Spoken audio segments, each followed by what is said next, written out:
o meu material referente a comportamento térmico dos gases, né? Na semana passada a gente avaliou aí algum modelo de problema que falava sobre, deixa eu só puxar isso daqui para lá, só um segundinho.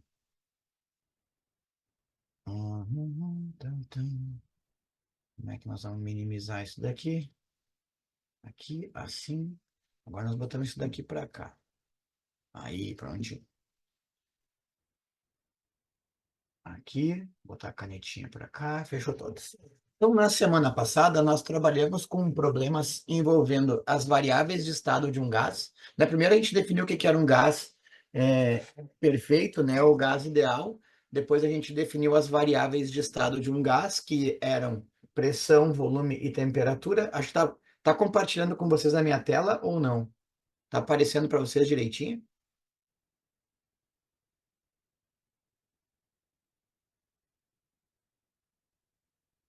Vamos ver Sim, aqui isso se o aí tá professor. aparecendo tudo certinho. Tá bom, obrigado, Davi. Vocês vão me avisando de qualquer coisa. Então a gente definiu lá para um gás, né, o que que era o gás ideal, né, o que que era esse gás aí que a gente estava falando. Não é um gás qualquer, ele é um gás que obedece esses quatro postulados aqui. E nesse postulado, então, a gente fala sobre o que que são as variáveis de estado de um gás: pressão, volume e temperatura absoluta.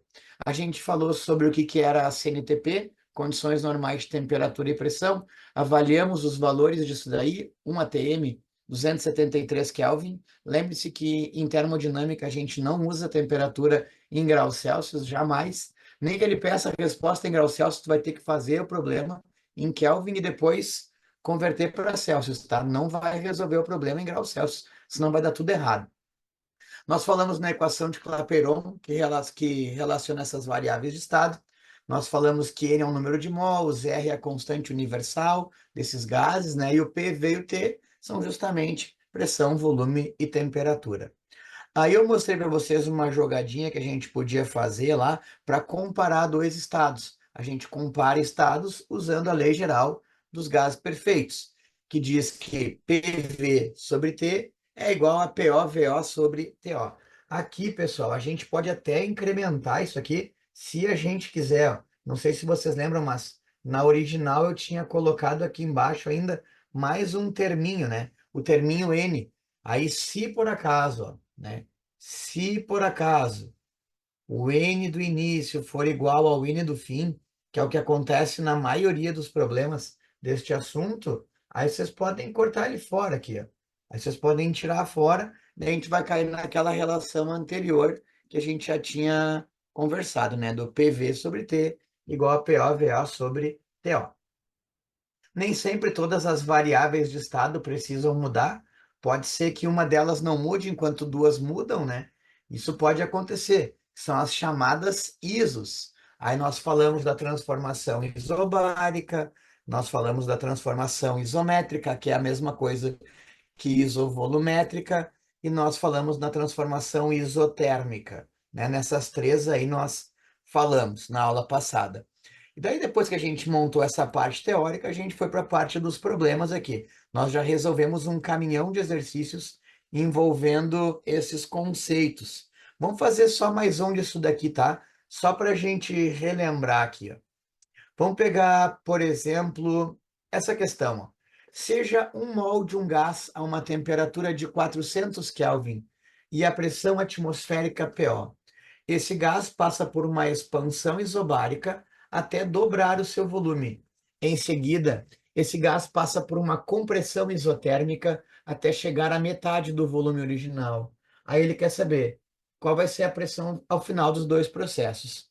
Como que eu gosto de montar esses problemas? Não é uma obrigação. Eu venho aqui e eu construo uma espécie de tabela. É uma tabela, na verdade, né? É uma tabelinha aqui, ó. Vamos colocar aqui os estados que a gente está falando e as variáveis de estado que a gente vai analisar. Vou fazer ela bem grosseira aqui, tá? Daí vocês podem fazer melhor aí no material de vocês. Ah, eu não tenho uma régua aqui para me ajudar, mas não tem galho, tá? Isso aqui vai dar bom, vai dar bom. Quais são as variáveis de estado que a gente vai analisar, né? A gente vai analisar pressão, volume e temperatura. E eu poderia chamar isso aqui, ó, de estado, sei lá, estado um, aqui estado 2 e estado 3. Lembrem-se que o estado de um gás é esse conjunto de valores, né? P, V e T. O que que aconteceu no estado um? Olha só, nós tínhamos um gás que estava a uma temperatura de 400 Kelvin no começo, ó. 400 Kelvin, ele já botou em Kelvin, então já nos ajudou. E uma pressão PO. Vejam que ele não falou o volume desse gás no início. Então, já que ele não falou, eu vou chamar de VO também. Posso fazer isso, tá? Ele não falou, vou chamar ele de alguma coisa que chamei de VO. Que tipo de transformação que esse cara aqui sofreu primeiro? Ó? Daqui para cá, ó, o problema diz que ele sofreu uma expansão isobárica. O que que significa expansão? Expansão quer dizer que o volume do gás aumentou. E isobárica quer dizer que a pressão dele não mudou. Então vai continuar sendo um PO aqui, ó. Isobárica quer dizer que a pressão se mantém. E o que aconteceu com o volume dele? O volume dele dobrou. Aí vocês podem fazer o problema todinho se quiser assim, quer ver? Vou mostrar aqui para vocês. Como é que a gente resolveria isso aqui para perder tempo? Ah, P1, V1 sobre T1 vai ter que dar esse valor aqui, ó, P2, V2 sobre T2. P2, V2 sobre T2, comparando os estados um e 2, né? Aí o P1 a gente chamou de PO, o V1 a gente chamou de VO, o T1 ele disse que era 400. O que que aconteceu agora? O P2 continua sendo PO, porque era uma transformação isobárica. E o volume passou a ser 2VO. Ele falou no problema, né? Dobrou. Então a gente quer saber quanto é que é a temperatura do estado 2, aqui que a gente não sabe, ó. Não sabe que valor vai ali. Vamos descobrir. Vamos trocar a cor da canetinha aqui, ó. O que que eu posso cortar aqui dos dois lados, ó? Tem um PO, eu posso cortar com um PO. Tem um VO, que eu posso cortar com um VO. E agora eu posso multiplicar cruzado, ó. 1 vezes T2 vai dar T2. Vai ser igual aqui em 400 vezes 2, que dá 800. Então eu descobri que o valor que vai encaixar ali na tabelinha, na última linha, na coluna do meio, é 800 Kelvin. Eu não precisava, pessoal, ter feito toda essa conta aqui se eu lembrasse das proporções. Vejam que daqui para cá não aconteceu nada, isso aqui ficou constante. CTE quer dizer constante, porque a transformação era isobárica, né? Já daqui para cá, ó, vejam o que que aconteceu daqui para cá. Daqui para cá o volume dobrou. E o tipo de proporção que a gente tem entre pressão, entre volume, desculpe, e temperatura é uma proporção direta. Se o volume dobra, sem mexer na pressão, a temperatura vai dobrar também. Então aqui a gente chegou no 800. Já resolvi de novo. Tá, e agora? Em seguida, esse gás vai passar por uma compressão isotérmica. Olha, daqui para cá, o problema diz que foi uma compressão isotérmica. O que que significa compressão? Compressão quer dizer que o volume do cara vai diminuir. E isotérmica quer dizer que a temperatura dele não vai mudar. Vai continuar sendo os 800 aqui, ó. Só que o volume passou a ser quanto? Metade do original. Eu chamei o original de VO. Ele vai passar a ser a metade de VO. E o fim das contas, então, no fim das contas, ele quer saber o que que encaixa nesse quadradinho aqui, ó. Vamos comparar agora os estados 2 e 3. P2, V2 dividido por T2 vai ser igual a P3, V3 dividido por T3. Vamos trocar os valores lá, né? P2 é PO. V2 é 2VO. T2 era 800. P3 é o que a gente quer descobrir. V3 é VO sobre 2. Metade do original, né? E aqui vale 800.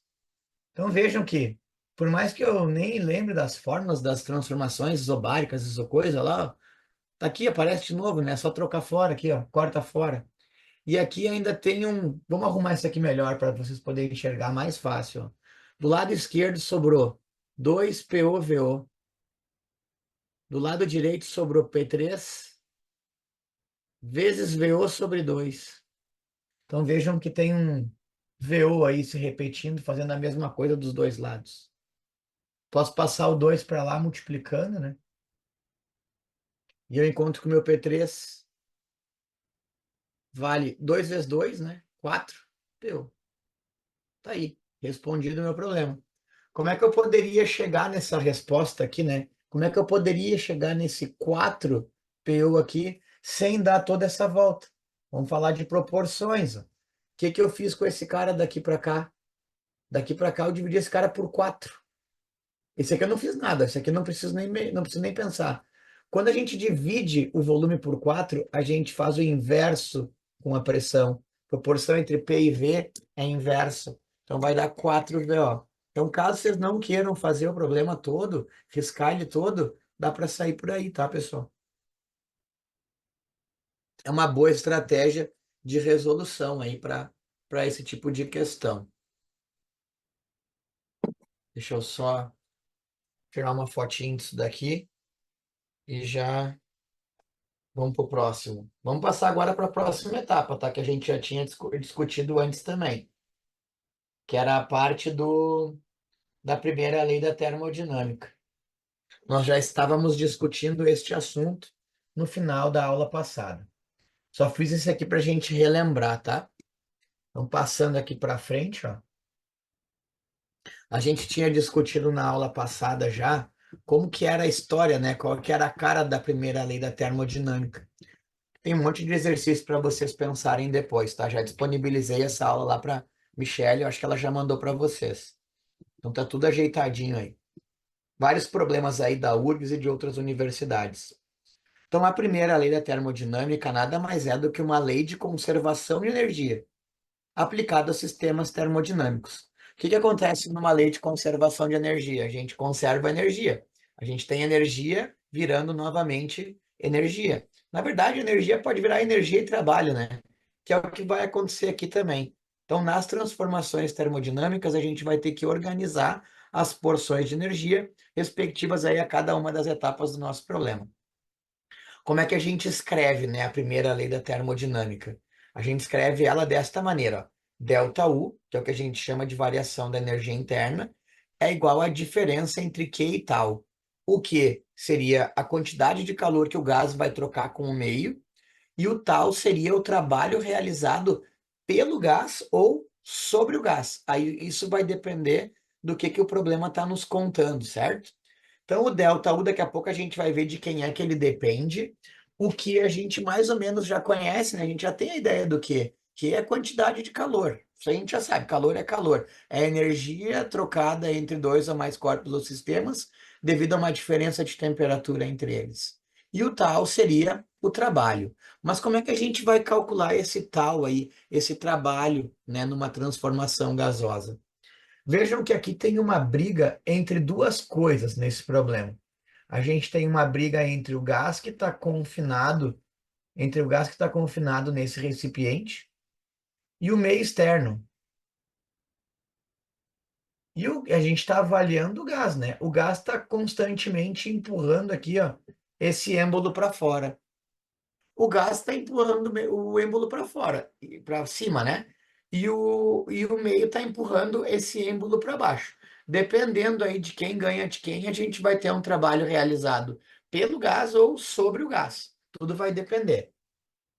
Imaginem que a gente queira levar o êmbolo, ó, essa tampinha que eu tenho aqui, ó, desta posição para esta posição. Se eu quero levar ele de baixo para cima, ele vai sofrer esse deslocamento aqui, ó, de baixo para cima. A gente diz que o gás sofreu uma expansão gasosa. Quer dizer que o volume do gás aumentou. Agora, se eu deslocar esse êmbolo daqui para cá, ó, vamos supor que o desenho aconteceu agora da direita para a esquerda. Ó. O nosso êmbolo deslocou daqui para cá. Aí nós temos uma compressão gasosa. Então, expansão gasosa é quando o nosso êmbolo se desloca aqui, né, de baixo para cima, o vermelhinho, e uma compressão gasosa é o verdinho. Vocês lembram como é que calcula o trabalho mecânico?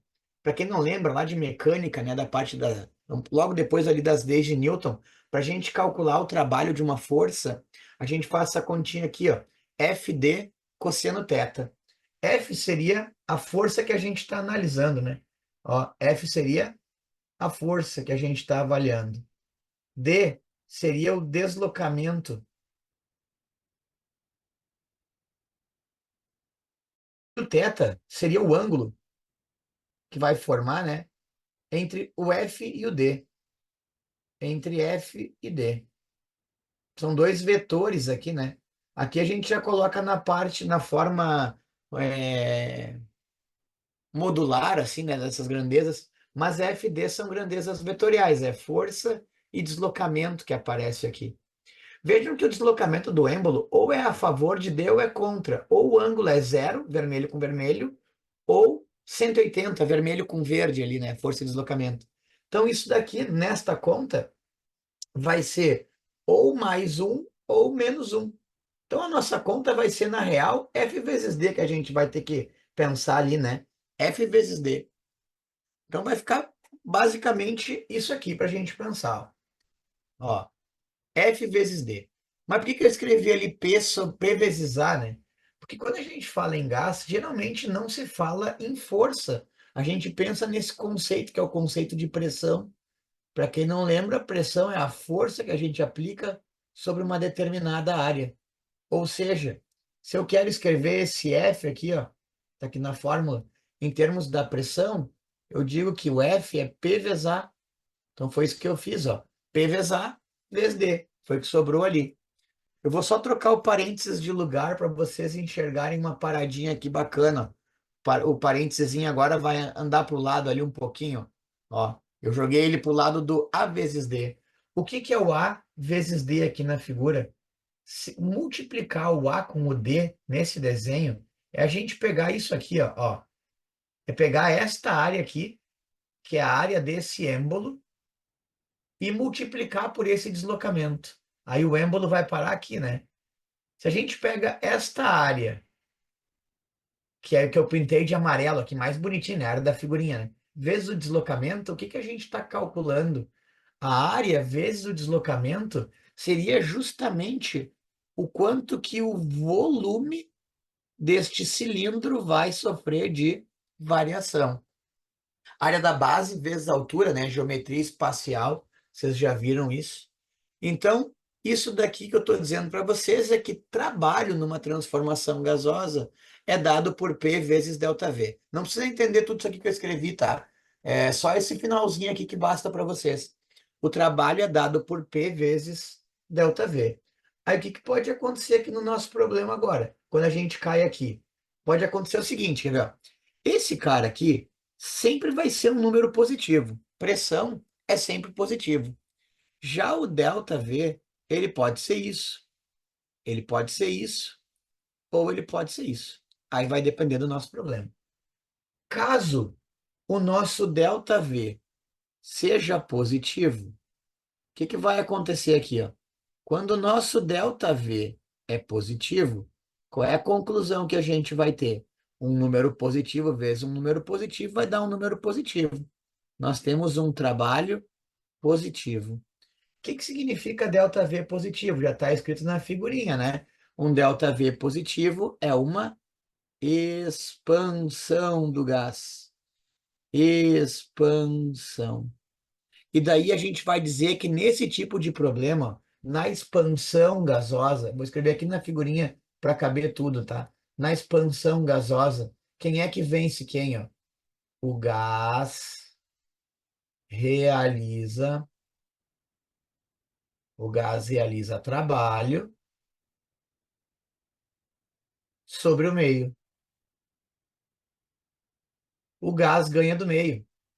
O gás cresce, né? Ele ganha do meio. Agora, pode acontecer de nesta conta aqui, ó, o delta V dar um número negativo. O que que significa um delta V negativo? Bom, quando o delta V é negativo, eu vou ter um número negativo vezes um número positivo. Isso vai dar um número negativo. Então, nós vamos ter um trabalho negativo. Quando que o trabalho vai ser negativo? O trabalho vai ser negativo quando o delta V é negativo, ou seja, numa compressão gasosa. Compressão. Na compressão gasosa, o trabalho é negativo. E o que que a gente vai dizer que aconteceu no trabalho negativo? A gente vai dizer que o meio realiza trabalho sobre o gás.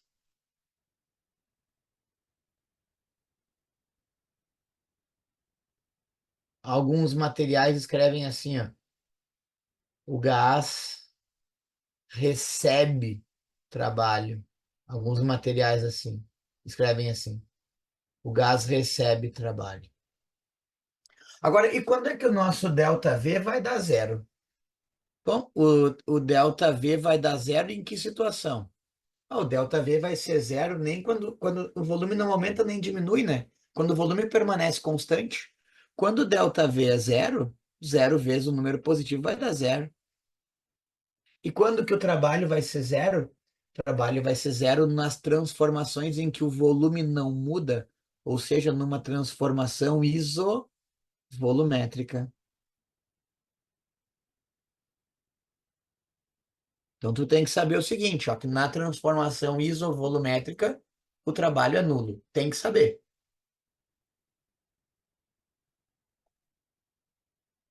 Feito, gente?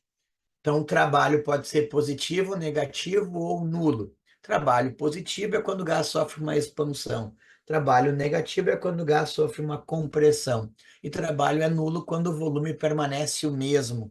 Vejam, então, que o trabalho, ó, esse cara depende deste cara. Ó, trabalho depende de.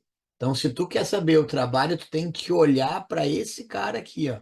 Esse cara aqui depende desse cara aqui. Então, o trabalho depende de ΔV, de ΔV,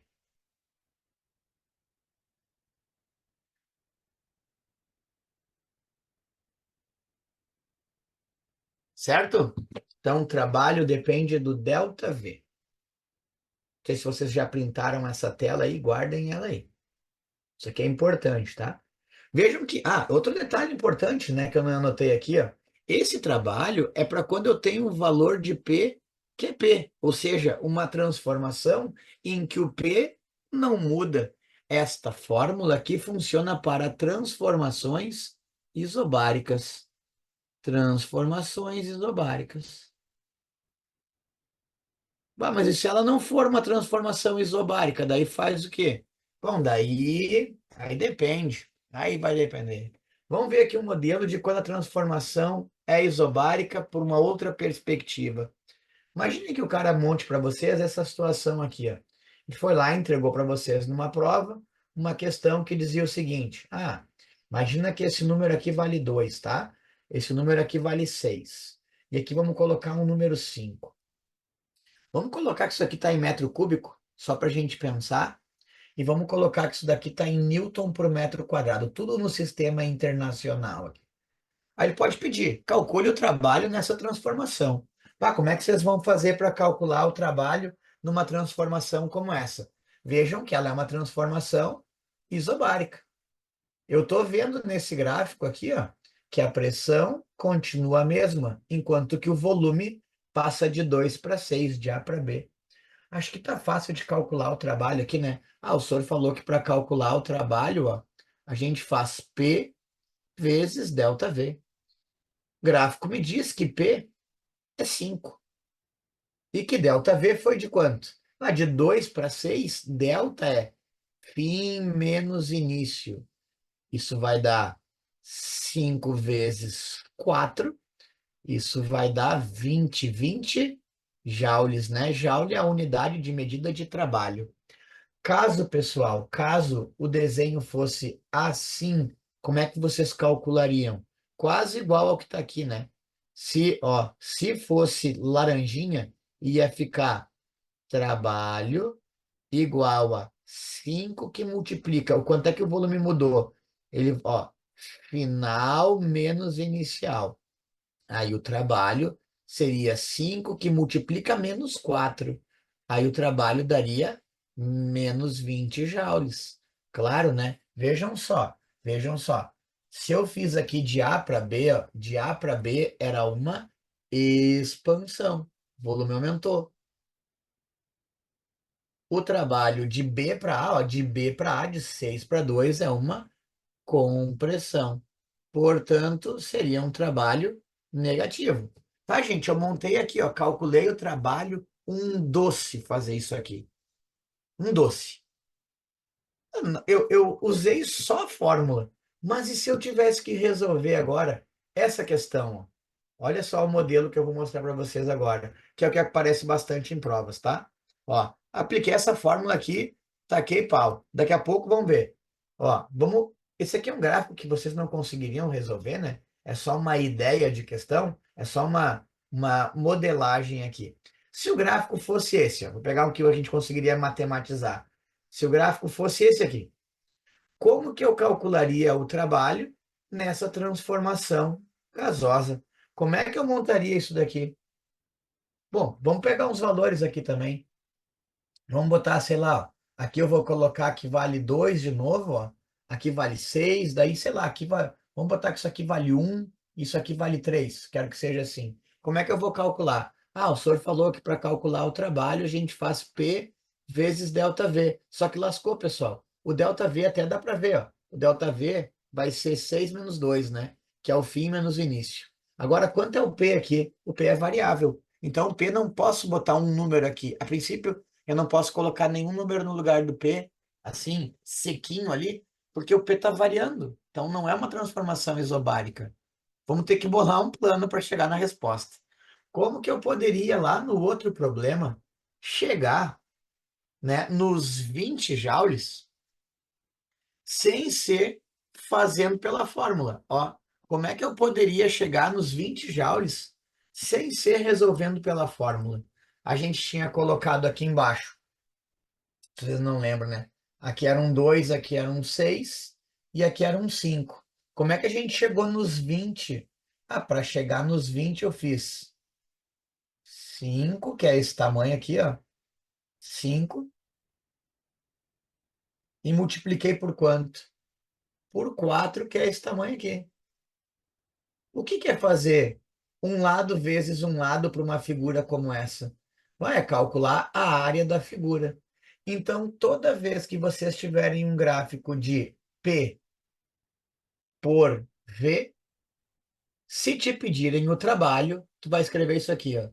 O trabalho é numericamente igual, ou melhor, o módulo do trabalho, vamos deixar assim, ó, é numericamente igual à área desse modelo aqui de gráfico, ó, de um gráfico P por V.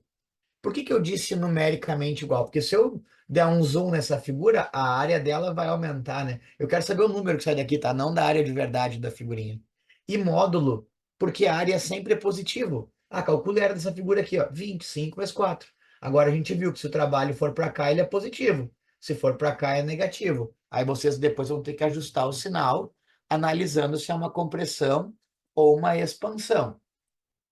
Ou seja, lá naquela figura que eu mostrei lá adiante, ó, vamos pular esse daqui, ó, pulando essa nessa daqui, se por acaso eu tenho esses valores aqui para o gráfico, ó, se eu tenho aqui um valor 3 aqui, um valor um, aqui um valor 2 e aqui um valor 6, como é que eu calcularia o trabalho? Ah, eu sei que para calcular o módulo do trabalho, eu vou fazer a área do gráfico e vou pegar o número que vai sair dali, ó. É numericamente igual à área do gráfico de P por V. Que figura é essa daqui que a gente tem, pessoal? Isso daqui, para quem não lembra, é um trapézio. Só que é um trapézio que está deitado, ó. Isso aqui para nós vai ser a nossa base maior. Isso aqui para nós vai ser a nossa base menor. E isso daqui vai ser a altura do nosso trapézio. Então, para quem não lembra, ó, a área de um trapézio é dado por base maior mais base menor, vezes a altura, tudo isso dividido por 2. Então vamos riscar isso aí agora, vamos pegar os valores que tem na figurinha. Isso aqui vai ser o nosso trabalho, né? O módulo do trabalho, ó. O módulo do trabalho vai ser igual. Base maior, quanto é a base maior? 3. Mais base menor, 1. Vezes a altura, 4. Dividido por 2. Isso aqui vai ficar 4 vezes 4, dá 16, por 2 dá 8. Então, o módulo do trabalho, para nós, vai ser 8 joules. Agora, vejam, ó, isso daqui ó, indica que nós temos uma expansão gasosa. Então, quer dizer que o nosso trabalho vale 8 joules mais 8 joules. Então, num gráfico de P por V, para vocês calcularem o trabalho, vocês fazem a área da figura. Certinho, pessoal? Então, já analisamos aí como que se calcula o trabalho, tá? Ah, e se eu tivesse um gráfico assim, quer ver? Bom, já vai aparecer ele aqui adiante, a gente já discute ele. Não vou nem precisar montar um novo aqui para atrapalhar essa figurinha. Tá, gente? Então, o trabalho tá aí. Vamos supor que agora a gente tenha uma figura como essa aqui, ó. Aqui a gente tem quatro transformações dentro da mesma imagem. A gente tem a transformação AB, BC, CD e DA. Como que a gente chama uma transformação como essa daqui? Alguém lembra o nome dessa transformação?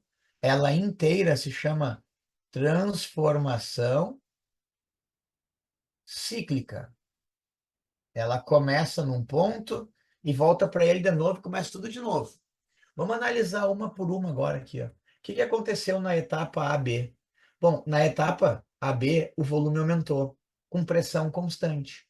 Então, a gente pode chamar isso aqui, ó, de expansão isobárica.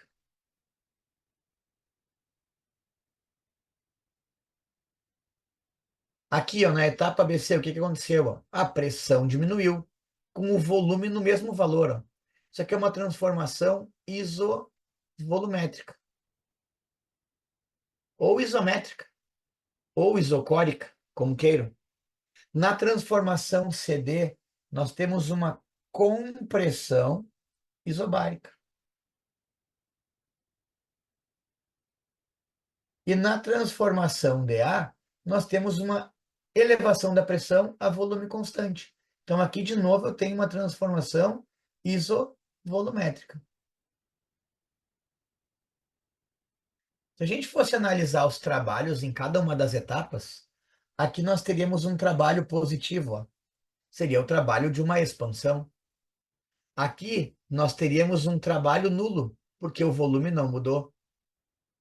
Aqui é uma compressão, nós teríamos um trabalho negativo. E aqui numa isovolumétrica, de novo, nós teríamos um trabalho igual a zero. Então a gente vai ter que somar esses quatro trabalhos, né? Um número positivo com zero, com um número negativo, com zero de novo. Somar um número positivo a um número negativo é como se fosse diminuir um do outro, né? Então, se a gente for calcular o trabalho do ciclo, seria calcular. Vejam se não é isso, ó. Como é que calcularia a área da expansão isobárica? A gente pintaria essa figura, né? Nem a gente viu antes ali, né? Do gráfico. Ó, eu pintaria isso aqui tudo. E se eu quiser calcular o trabalho da compressão, eu pintaria isso aqui, ó. Então, na verdade, o trabalho total vai ser aquilo que eu pintei em verde menos aquilo que eu pintei em azul, já que é uma transformação, né, que um trabalho negativo.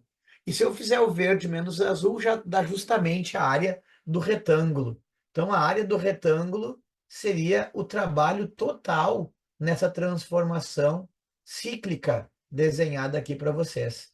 Então, uma transformação que começa num ponto e volta para o mesmo ponto é uma transformação cíclica. E o trabalho corresponde a área da figurinha que aparece ali para vocês, tá? Todos os ciclos estão, ou todas as transformações estão descritas aqui, ó, nesse material para vocês já. Ó, trabalho positivo, trabalho negativo, transformação isocórica. E aqui mais um detalhezinho. Se o nosso ciclo acontece no sentido horário, quer dizer que o gás realiza trabalho. Ou seja, se o ciclo tem este sentido horário, o trabalho será um trabalho positivo, o trabalho total, né? Se o ciclo tiver esse sentido aqui, ó, esse sentido que é o sentido anti-horário, o trabalho total será um trabalho negativo. Por que que aqui vai ser positivo? Porque a expansão prevalece sobre a compressão. Aqui a compressão prevalece sobre a expansão, certo? Conteúdo de termodinâmica, pessoal, é um conteúdo bem difícil, tá? E a gente está vendo ele aqui porque eu acredito que alguma coisa possa aparecer aí para vocês nessa próxima prova, né, envolvendo máquinas térmicas ou até mesmo a primeira lei da termodinâmica. Vamos lá, vamos, vai que eu acerte, né? Não é um assunto que todo mundo vai trabalhar. a gente vai. Geralmente a gente vê os assuntos ali, mais os filezinhos. Eu escolhi esse daqui um pouco mais pesado, porque eu tenho aí um pressentimento. Bom, a gente avaliou então o trabalho. O trabalho dependia de delta V. Eu não vou ler esse slide aqui com vocês, tá? Depois vocês podem ler ele todinho, se vocês quiserem. Mas vejam o que que diz ali o amarelo. Durante os processos termodinâmicos, pode ocorrer variação da energia interna. Delta U, que a gente falou logo no começo lá. De acordo com a lei de Joule dos gases perfeitos, olha só, a energia interna de uma determinada quantidade de gás ideal depende exclusivamente da temperatura. Então, se eu prender um gás em algum lugar, a energia interna desse gás depende só da temperatura. Tá, e como é que varia a energia interna, então? Variando a temperatura. Então, ele está dizendo para você o seguinte, que ΔU depende de ΔT. Trabalho, que a gente falou antes, depende de delta V. Variação da energia interna depende de delta T, certo? É isso que esse slide aqui está contando para vocês. Ó, se a gente. Vamos aqui olhar para o lado da formulazinha da direita, tá? Formulazinha da direita. Se a gente confinar um gás em algum lugar, isso aqui vai ser uma constante, né? Eu não vou mexer no número de mols. O R também é uma constante, chamada de constante universal. E isso daqui também vai ser uma constante. 3 meios, né? Sempre 3 meios. Esse cara depende só desse, ó. Ó, depende desse. Bom, e se a temperatura aumenta, ΔT é positivo. Quer dizer que o ΔU é positivo. Se a temperatura diminui, o ΔU diminui. Nossa temperatura diminuiu. O ΔT igual a zero pode acontecer em duas situações. Ou na transformação cíclica, que é quando começa e termina no mesmo ponto, ou na transformação isotérmica. Então, tem duas transformações em que o ΔU vai ser zero para a gente. Na transformação cíclica e na transformação isotérmica. Certo, gente? O trabalho depende de ΔV. Variação de energia interna depende de ΔT. Como é que a gente vai aplicar isso daqui? Ah, um outro detalhe aqui, ó.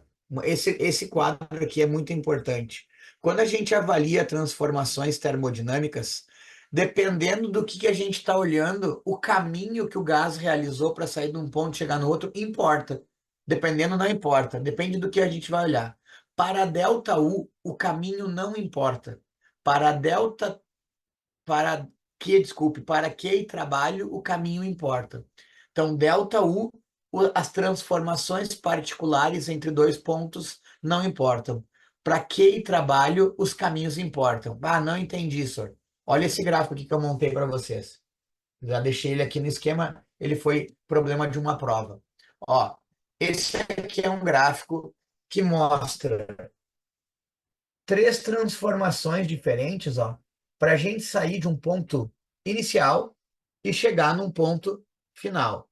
Vejam que eu saí de I e fui até F por 3 meios diferentes, ó. Eu fui por uma transformação ou por um caminho A, depois eu fui por um caminho B e depois eu fui por um caminho C. O que que muda de um para o outro? Como é que a gente classifica essa transformação A? Primeiro eu tive uma expansão isobárica. Ó. Isso aqui é uma expansão isobárica. E daí depois daqui para cá a gente veio numa transformação isocórica ou isovolumétrica. Isovolumétrica. Essa foi a transformação para sair de I e chegar em F pelo meio A. E por B? Bom, isso daqui, gente, eu não posso garantir, até vou colocar entre aspas aqui, ó. Isso aqui tem cara de isotérmica, mas eu não posso afirmar que é. Mas vamos botar aqui um entre aspas, porque tem cara de. Não posso garantir, mas pode ser que seja. Depende dos números, né, que aparecem aqui. E na transformação C, eu tive. Na A, eu tive primeiro a expansão isobárica e depois a isovolumétrica. Agora eu tive primeiro a isovolumétrica, e depois eu tive a expansão isobárica. Aí ele quer saber o seguinte: se eu tivesse que comparar, por exemplo, ó, o ΔU pelo caminho A o ΔU pelo caminho B e o ΔU pelo caminho C. E depois os trabalhos pelo caminho A, pelo caminho B, pelo caminho C, e por fim as quantidades de calor trocada aí entre o gás e o meio pelos três caminhos. Como é que eu poderia descrever? Eu disse para vocês ali no slide anterior que o ΔU não depende dos caminhos, ó. O ΔU vai ser igual para todos os trajetos aqui que a gente escolheu. Só depende do início e do fim. Já o trabalho, pessoal, o trabalho depende das transformações particulares que vocês fizeram. Porque vejam só, se eu quisesse calcular o trabalho do A, seria essa figura aqui, ó. Ó. Seria pintar isso aqui tudo, ó. Todo esse retângulo até lá embaixo, ó. Tudo isso aqui, ó. Seria calcular o trabalho do A. O que que seria calcular o do B? Ah, o do B seria calcular esta área aqui, ó. Ó. Só o azul, tá? Até lá embaixo. O do B seria isso. E o do C? Ah, o do C seria calcular esta área aqui, ó. Ó, a área desse retângulo aqui, ó. Porque naquele que está em pé, ele não tem trabalho, né? É uma isovolumétrica. Então vejam que o verde é maior do que o azul, que é maior que o roxo. Então os trabalhos, ó, o do A é maior que o do B, que é maior que o do C.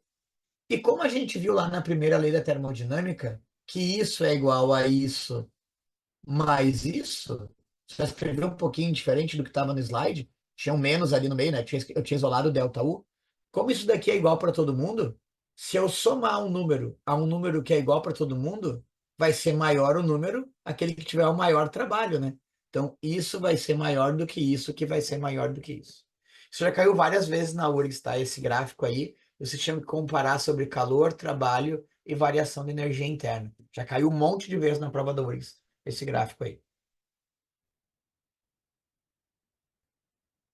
Certinho? Então aqui esse slide é um slide bem pontual, assim, é uma coisa bem, é um tópico bem bacana. Então ΔU não depende dos caminhos, trabalho e Q dependem dos caminhos. Vamos ver o que que a gente pode fazer aqui agora. Vamos pegar aqui algumas coisas. Ó, as definições, tá? Naquela fórmula do Q igual a trabalho mais ΔU, o Q era o calor, o tal era o trabalho e o ΔU era a variação da energia interna.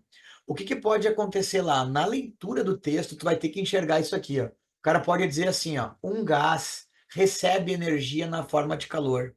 O que que significa isso, recebe energia na forma de calor?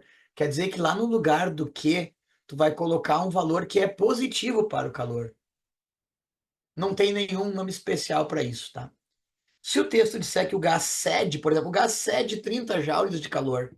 Bom, se o gás cede 30 joules, o teu Q é negativo, tu vai colocar naquela fórmula menos 30 no lugar do Q. Não tem nenhum nome especial para isso. Mas existem transformações em que o gás não troca calor com o meio, ou seja, no lugar daquele Q, tu vai colocar zero. Alguém lembra o nome da transformação em que não ocorre troca de calor entre os sistemas? Alternativa A, ademoníaca. Alternativa B, adiabólica. Alternativa C, adiabática. Como é o nome dela? É justamente essa, ó, adiabática. Então o cara vai te dizer, em uma transformação adiabática, não sei o que, não sei o que, não sei o que lá, tu tem que saber que no lugar do que tu vai botar zero lá. Trabalho. Trabalho nós já discutimos, né? O gás pode realizar trabalho, o trabalho é positivo, o gás sofre uma expansão. Pode ser realizado o trabalho sobre o gás, ou seja, o gás recebe trabalho, o trabalho é negativo, e o volume do gás diminui. Ou pode não ter troca de trabalho, não ter realização de trabalho por nenhum ou outro, né? É quando o trabalho é igual a zero. Quando é que o trabalho é zero? Numa transformação isocórica, que é o mesmo que isovolumétrica, que é o mesmo que isométrica. Variação da energia interna. Bom, energia interna aumenta quando a temperatura aumenta. Energia interna diminui quando a temperatura diminui. E a energia interna não varia em duas situações, pessoal. Duas situações em que a energia interna não se altera. Ou quando a gente tem uma transformação isotérmica, ou quando a gente tem uma transformação cíclica. Nessas duas aí. Mas por que, né, que na transformação cíclica também não tem? Porque como só depende do início e do fim, o ΔU, que a gente acabou de ver ali, né? Se eu começar num ponto e voltar para o mesmo ponto, eu comecei numa temperatura, independente do caminho, voltei para a mesma temperatura. Então, do início ao fim, a temperatura não variou. Então, tá aí, né? Transformação cíclica. Feito?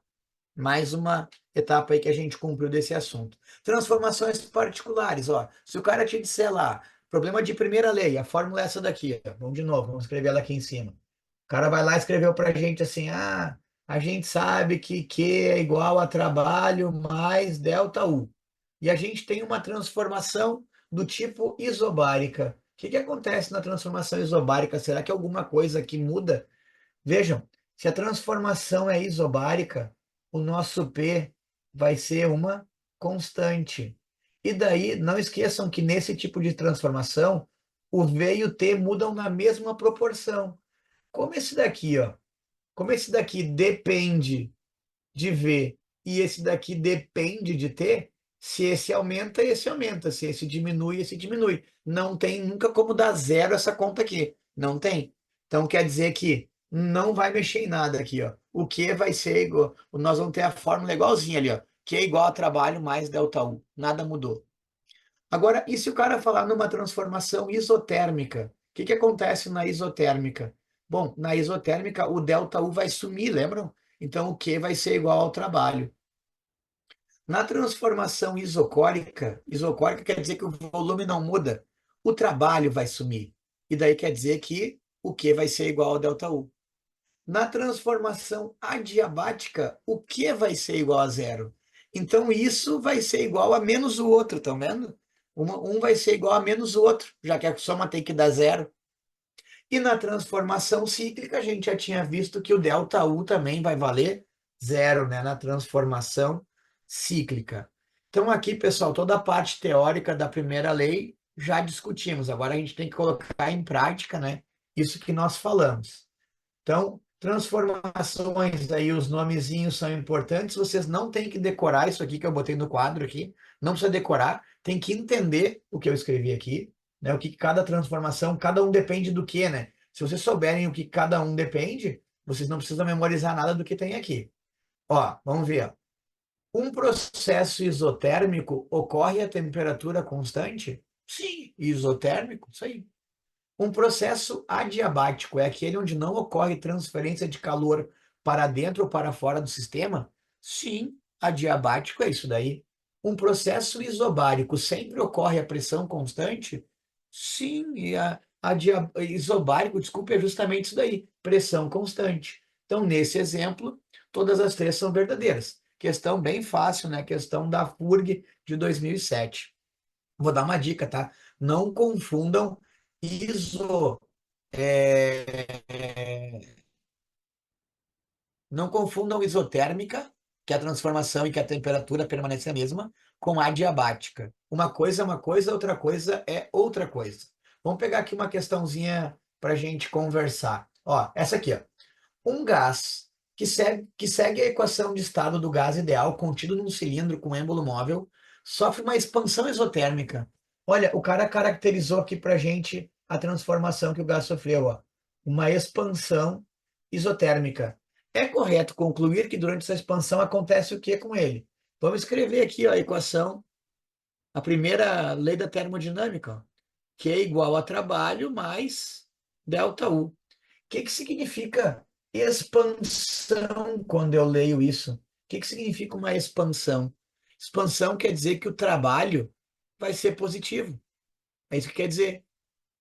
E isotérmica quer dizer que esse cara aqui, ó, vai valer zero. Bom, positivo mais zero é um número positivo. Então, o gás, para sofrer uma expansão isotérmica, tem que receber, né, que é positivo, calor. Ó, o gás recebe calor e a energia interna aumenta. Não, né? A energia interna dele não muda. Vai ficar zero a mudança de energia interna. Ou seja, não se altera. Ó, o gás recebe calor e mantém constante a energia interna. A última resposta é a correta. O gás recebe calor, que é positivo, e mantém constante a energia interna. ΔU igual a zero. Delta igual a zero significa que não houve variação. Então, isso aqui é um probleminha escrito, né, sobre esta lei da termodinâmica, a primeira lei. Vamos fazer aqui mais um, e daí eu acho que eu queria fazer mais dois, acho que dá tempo da gente fazer, daí eu libero vocês. Olha essa daqui, ó. Enquanto se expande, ó, expansão, um gás recebe calor, 100 joules, e realiza um trabalho de 70 joules. Ao final do processo, o que a gente pode afirmar quanto à energia interna do gás? Vamos escrever, ó, Q é igual a trabalho mais ΔU. Vejam que nesse problema ele chamou o trabalho de W, né? Work, dá na mesma. O que eu vou colocar aqui no lugar do Q? Eu vou colocar 100 joules. E eu vou colocar aqui, como eu sou esperto, eu vou colocar aqui um sinal de mais, né? Porque o gás recebeu calor. No lugar do trabalho, eu vou colocar 70. E eu vou colocar também um sinal de mais, porque ele realizou o trabalho. E no lugar do ΔU, eu vou deixar ali, que é o que eu quero descobrir, né? Isso aqui vai ficar 100. Vamos jogar o 70 para o outro lado, vai passar subtraindo. É o nosso ΔU. ΔU vai dar 30 joules. Um ΔU igual a 30 joules quer dizer que a energia aumentou 30 joules. Se ela tivesse diminuído 30 joules, seria menos 30 joules, né? Então aumentou 30. Esse até que não foi tão perigoso, porque os dois sinais eram demais. Se vocês não colocassem sinal nenhum, vocês também acertavam a questão, né? Mas tem que cuidar. Se ele tivesse dito assim, o gás foi realizado o trabalho sobre o gás e tal, aí vocês iam ter que trocar o sinal, né, daquele cara ali. Depois vocês podem treinar esses problemas aqui. Deixa eu só mostrar essa aqui para vocês, ó. Eu tenho um gás que sofreu essa transformação aqui do gráfico. Isso aqui é uma transformação cíclica, no sentido horário, tá vendo? O que que ele quer saber nessa questão aqui, ó? Ele quer saber quanto é que vale o trabalho realizado, a variação da energia interna e o calor absorvido no ciclo. Quando a gente tem uma transformação cíclica, a coisa mais fácil que a gente tem para responder primeiro é sobre a variação da energia interna. Eu não preciso nem olhar para o gráfico para responder isso. A variação da energia interna numa transformação cíclica vale zero. Então eu já sei que a segunda resposta tem que ser zero. Ó, não pode, não pode, não pode, não pode. Só sobra a letra B. Fácil. Mas por que que as outras são certas também, né? Vamos calcular o trabalho realizado. Vou pegar aqui em azul, ó. Vamos calcular o trabalho realizado. Como é que eu faço para calcular o trabalho realizado? Eu venho aqui, eu pinto esta figurinha e vou calcular a área da figurinha. Eu tenho a área de um retângulo aqui para eu pensar. Então é um retângulo de base de 0,5 até 2,5, né? Dá 2 vezes 10 na menos 3 tem aqui embaixo. E a altura dele é do 1 ao 4, portanto, 3 vezes 10 na 5. Então, ó, o trabalho vai ser igual. Já vou calcular a área com sinal, tá? Como é um ciclo no sentido horário, eu já sei que o trabalho vai ser positivo. E agora eu vou fazer base vezes altura. Base vezes altura. A altura era 3 vezes 10 na 5. Isso aqui vai dar 6 vezes 10 na 2, né? E 6 vezes 10 na 2 é a mesma coisa que 600. Positivo, né? 600 joules. Tá, e agora como é que eu acho o calor absorvido? Só para terminar, então, essa questãozinha, como é que eu vou chegar agora neste cara aqui, ó, no calor absorvido? Vamos escrever a primeira lei da termodinâmica, que é igual a trabalho mais ΔU.